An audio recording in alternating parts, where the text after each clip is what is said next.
দেখছেন এখন সংবাদ 24, সাথে আছি আমি অহনা। সাংবাদিক পেশাগতকে লক্ষ্যম পুঁজি করে কথিত সাংবাদিক ফয়সাল মাহমুদ নিরীহ মানুষকে বিভিন্ন স্যাটেলাইট টিভি ও পত্রিকা নাম ভাঙ্গিয়ে নিউজের ভয় দেখিয়ে চাঁদা দাবি করে হাতিয়ে নিয়েছে লক্ষ লক্ষ টাকা। তথ্য অনুসন্ধানে বেরিয়ে আসে মিল ফ্যাক্টরি কারখানা, আবাসিক হোটেল রেস্টুরেন্ট, বিরানি হাউস, বাস পরিবহন ও ফুটপাতের দোকান থেকে চাঁদার টাকা নিতেন জানা যায়।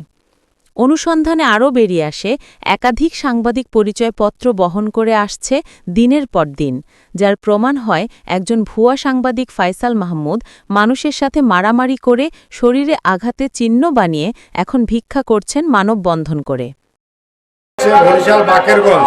বরিশাল বাকেরগঞ্জে আমার নাম ফয়সাল মাহমুদ। আমার এলাকা হচ্ছে বরিশাল বাকেরগঞ্জে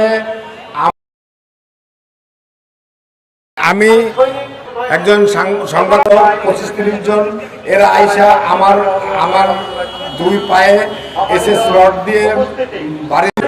এখন আমি বর্তমানে একজন অসহায় এবং নিরীহ সাংবাদিক, আমি একজন দারিদ্র সাংবাদিক।